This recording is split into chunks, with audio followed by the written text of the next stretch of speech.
Department से हैं doctor Neha ji. Doctor Neha ji, Savitribai Phule ने ऐसा क्या काम किया था जिसको महिला बड़े पैमाने पर उनको हर जगह सोते जागते उनका नाम लेती हैं, उनके गुणगान करती हैं, तो क्या ऐसा काम किया?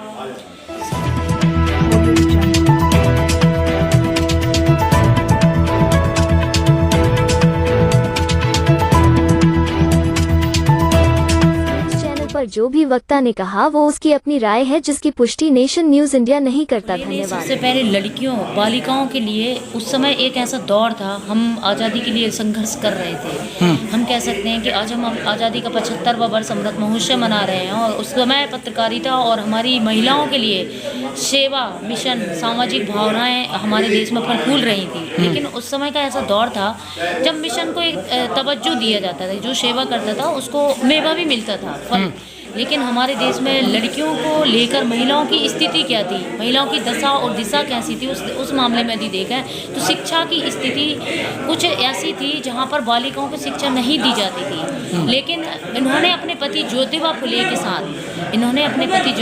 के साथ सामाजिक कार्य का एक ऐसा कार्य किया कि इनका भारत में सावित्रीबाई फुले जयंती के रूप में 3 जनवरी को यह जयंती मनाई जाने लगी, क्योंकि इन्होंने बालिकाओं की शिक्षा के लिए संघर्ष किया, यत्न किया, विधवा विवाह के लिए, छुआछूत के लिए इन्होंने ऐसे शिक्षा, प्राथमिक शिक्षा के लिए इन्होंने कार्य किए कि बालिकाओं को शिक्षा दी जानी अनिवार्य होनी चाहिए, शिक्षा देनी चाहिए। और हमारे देश में सामाजिक क्रांति के लिए सावित्रीबाई फुले को काव्य दूत के रूप में, मराठी साहित्य में इनको काव्य दूत के रूप में जाना जाता है। ये महाराष्ट्र की रहने वाली थी। इनको काव्य दूत के नाम से इनका एक संग्रहालय भी है, चूँकि अंतर्राष्ट्रीय माता सावित्रीबाई फुले शोध संस्थान पुणे में भी है और नागपुर में भी है, और ये दिल्ली में भी शायद इसकी स्थापना हो गई है।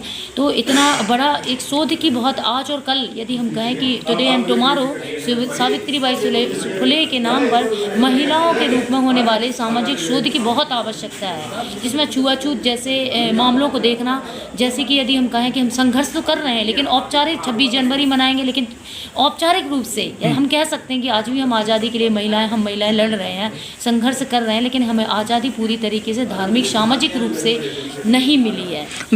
संघर्ष स्त्री कर रही हैं आज भी, नॉन वायलेंस, आज भी विधवा विवाह, भ्रूण हत्याएं, रेप जैसे केस और घर में घरेलू हिंसा जैसे मामले आज भी हैं। शिक्षा के महिलाओं को वंचित किया जा रहा है, जिन शिक्षाओं की स्थिति को देख के कि अब शिक्षा जो है हमें सावित्रीबाई फुले हमारे लिए एक आइडियोलॉजी है, जिनको कहा जाता है कि सामाजिक क्रांति की अग्रदूत, शिक्षा क्रांति की अग्रदूत, कि ऐसी महिलाओं को, ऐसी सावित्रीबाई फुले को नमन, बहुत बहुत नमन। डॉक्टर नेहा जी, मात्र 3 जनवरी की बात करें या 26 नवंबर की बात करें या 6 दिसंबर की बात करें या 14 अप्रैल की बात करें, यही डेट याद रहती हैं। बाकी दिन जो हमारे जो महापुरुष हैं उनको याद नहीं किया जाता। अगर याद किया जाए तो आज एजुकेशन का इतना स्तर डाउन नहीं होगा जितना आज चल रहा है। बिल्कुल बिल्कुल, यह सच है कि आज और कल यदि हम कहते हैं कि सिर्फ हम 14 अप्रैल अम्बेडकर जी की जयंती मना लें, तो यह एक कारगर उपाय नहीं है कि हम औपचारिक रूप से अम्बेडकर जी की जयंती मना लें, 26 जनवरी मना लें, सावित्रीबाई फुले जी की जयंती मना लें। इन पर हमें अनवरत विचार विमर्श करना होगा, डिबेट करानी होगी, शिक्षा देनी होगी। इनके कार्यों को, शोध कार्यों में, उच्च शिक्षा में, प्राथमिक शिक्षा में इनकी शिक्षा को लाना होगा, और इनकी शिक्षा को हमें शोध के रूप में, प्रैक्टिकल के रूप में, स्किल्स के रूप में, ताकि बच्चे जाने कि सावित्रीबाई फुले कौन थी, अम्बेडकर जी कौन थे, उन्हें पता होना चाहिए। 26 जनवरी हम क्यों मना रहे हैं? क्योंकि आज महज एक आज़ादी जो है, महज सावित्रीबाई फुले की जयंती सिर्फ कागजों में औपचारिक रूप से रह गई है, कह सकते हैं हम। डॉक्टर नेहा जी, आप जर्नलिज्म को पढ़ाती हैं और आज इस तरीके का जो भी ऐसा प्रोग्राम होता है, अंतर्राष्ट्रीय लेवल पे प्रोग्राम होता है, लेकिन उसके अंदर मेन स्ट्रीम मीडिया दिखाई नहीं देता है। सर यही है, जैसे कि अन्ना आंदोलन हुआ था तो मीडिया को कहा जाता था कि मीडिया आंदोलन को बहुत आगे बढ़ा रही है। बहुत सारे शोध भी हुए थे अन्ना हजारे पर, भ्रष्टाचार विरोधी आंदोलन पर बहुत शोध हुए थे, लेकिन मीडिया आज गायब है, नौकरशाही गायब है, क्योंकि लोकपाल पे बड़ी बड़ी बातें हो रही थी। आज मीडिया कहाँ है? आज मेन स्ट्रीम मीडिया, जयंती ही नहीं सर, आज मीडिया आंदोलन से गायब है। आज मीडिया गायब है आंदोलन से। जितने भी संघर्ष के जितने भी मुद्दे हैं जिन पर बातचीत चलती है, उन पर मीडिया नदारत है, नौकरशाही नदारत है सर। और हम कह सकते हैं कि हमारे जितने भी नेता हैं वो भी बात करने के लिए मीडिया में जितने भी प्रवक्ता हैं वो गायब हैं। हम किन की बात करें, हम किन से उम्मीद करें। हमारी आशा है कि हम आज जज कम है, लोग जनता चिल्लाती रहती है कि हमें न्याय नहीं मिल रहा है, न्याय नहीं मिल रहा है, लेकिन जितनी भी जनता है सिर्फ चिल्लाती रहती, कह सकती कि कराहती रहती, और हम औपचारिकता के रूप में बस 26 जनवरी मना रहे हैं, सावित्रीबाई फुले की जयंती मना रहे हैं, महात्मा गांधी की जयंती, सुभाष चंद्र बोस, महादेवी वर्मा, इन्होंने कुर्बानियाँ की हैं। जिन्होंने कुर्बानियाँ की हैं, हम उनके कार्यों को नहीं देख रहे, उनको अमल नहीं कर पा रहे। क्यों? ये बहुत चिंता का विषय है सर। आज नई शिक्षा नीति आ गई, हम आज विश्वविद्यालय में खड़े हैं, मतलब स्कूल, आज हम सावित्रीबाई, बहुत दुख की बात है सर कि स्कूल विद्यालय के लिए एक महिला ने संघर्ष किया बहुत विस्तृत लेवल पर भारत में। अच्छा डॉक्टर नेहा जी, मैं आपसे, जिसको पहली महिला शिक्षिका कहते हैं। डॉक्टर नेहा जी, मैं आपसे भाई ऐसा क्वेश्चन करने जा रहा हूँ जो आपको लगेगा। डॉक्टर नेहा जी, शिक्षा की जननी सरस्वती को बोला जाता है, लेकिन जो जननी है वो तो अमेरिका के अंदर, जापान के अंदर मिलती है, एजुकेटेड वहाँ मिलते हैं, लेकिन इंडिया के अंदर इसकी पूजा होती है। लेकिन आज धीरे धीरे करके शिक्षा की जननी गायब होती जा रही है, शिक्षा गायब होती जा रही है। बहुत बढ़िया प्रश्न है सर, प्रश्न चिंता का विषय सर। ये बहुत दुख की बात भी है कि आज हम अमेरिका पे बात कर रहे हैं। आज सर सुबह न्यूज़ चल रही थी कि मेलबोर्न में हिंदू का मंदिर टूट गया। हम आज हमारा मीडिया, सोचिए आप, मीडिया को कॉर्पोरेट मीडिया, दलाल मीडिया बिक गया है, सरकारी मीडिया, ये शब्द क्यों बोले जा रहे हैं? हम शिक्षा में पढ़ाते हैं सर, ये सिलेबस में हमारे, क्यों मेलबोर्न को क्यों दिखा रहे हैं? हम भारत का हिंदू मंदिर को क्यों नहीं दिखा रहे हैं? मेलबोर्न में मंदिर टूट गया है, भारत के मंदिरों पे बात ही नहीं कर रहे हैं। अमल की जरूरत है सर। शिक्षा का स्तर जो जननी, आज हम अमेरिका, वाशिंगटन, क्योंकि आइडियोलॉजी हमारे अंग्रेजों ने, यह सच है कि हमारे देश में शिक्षा की शुरुआत है जो 1857 की क्रांति के पहले, जब हमारे देश में भारत शासन अधिनियम नहीं बना था, उस समय की हम बात करें यदि, तो हमारे देश में ब्रिटिश शासन था। लेकिन आज सर उस सदी से हम ब्रिटिश शासन के बाद बात करें, अब ब्रिटिश शासन नहीं है ना। अब तो हमारी एक सरकार बन गई है, भारतीय मीडिया के लिए गए, भारतीय नौकरशाही, भारतीय शिक्षा संस्थान, अपना सब कुछ उन्होंने स्थापित कर लिया है, एक व्यवस्था बन गई है, 4 स्तंभ बन गए हैं।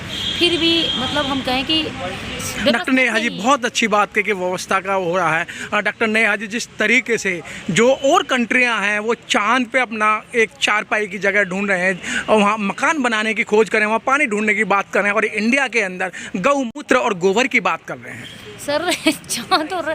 चांद की यदि हम बात करें तो सर, चांद जो है हमारे देश में तो ये स्थिति है सर कि आप ही जोशीमठ की स्थिति ये है।